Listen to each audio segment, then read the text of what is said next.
jujitsu technique. Yo. Wait, how do I focus this? Hey, flick me and Graham up.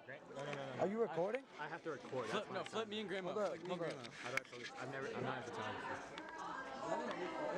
What the heck? Your thing's tweaking. It's video. For most of my life, I've usually stuck with the easiest option, but today marks my first step in taking the correct, memorable route. The route that leads me out of my comfort zone and changes my perspective of the people I already know. November 8th, 2024. I've always wanted to write something unique to myself, and finally, my English teacher has given me the perfect opportunity to see this wish through. She said, Miles, you can write about anything you want.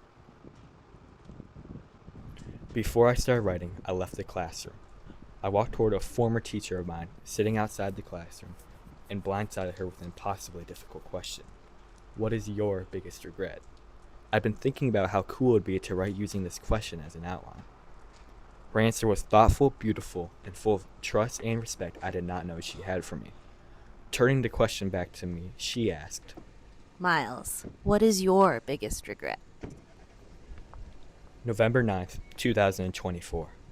Yesterday, I posed the question to friends, younger people, and students like me, with less experience but closer in time to those experiences.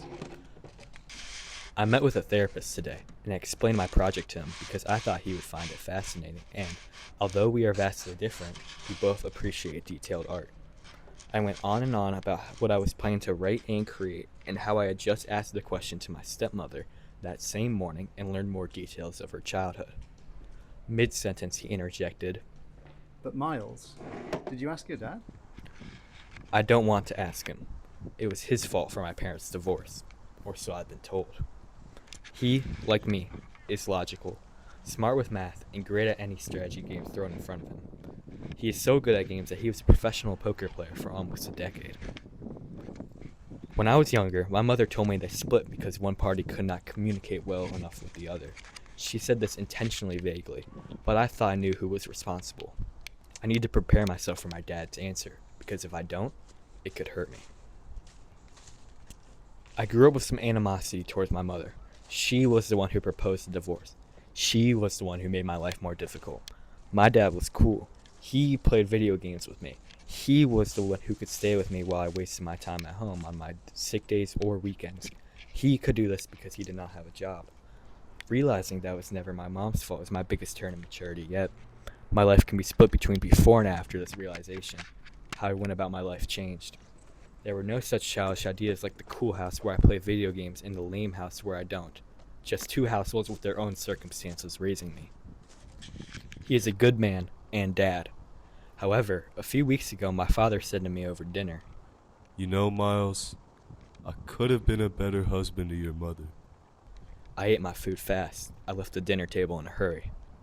I told all this to my therapist later, every detail. Together, we came to the same conclusion. The whole point of this project was for me to step out of my comfort zone. I will have to ask my dad what his biggest regret is. November 12th, 2024. It's been 2 whole days since I last wrote here. I was supposed to ask my dad what his biggest regret was 2 days ago.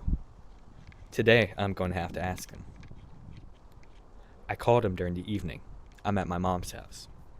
He wishes he had taken more opportunities in life, finished school when he was younger, and used the privileges his parents gave him.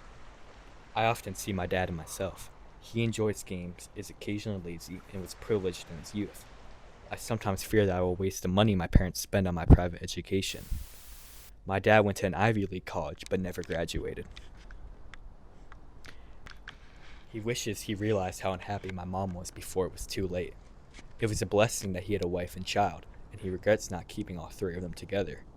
My dad's opportunity to have a wife and raise a child in one household is now over. I remember him being a good father. I remember waking up before my parents and startling them by jumping on top of the bed they both slept in. It was fun, laughing every morning.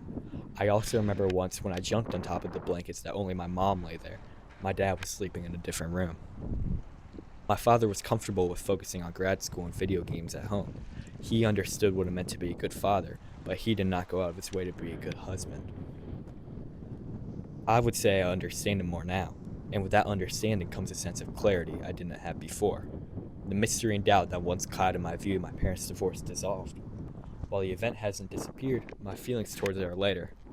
I understand that people sometimes forget to see each other. It's scary to have conversations like these, Miles. That was brave. November 13th, 2024. I'm glad I found my biggest regret.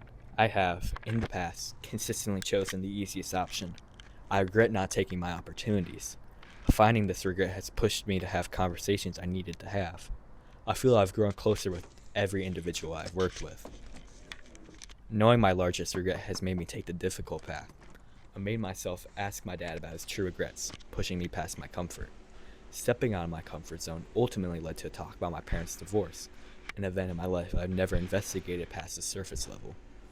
I learned a lot from that discussion, including my parents' true feelings during the turmoil, to use every opportunity, and to have conversations I didn't want to have. I certainly don't regret that. November 14th, 2024. I asked my mom to proofread this. She was crying while she told me to indent my paragraphs.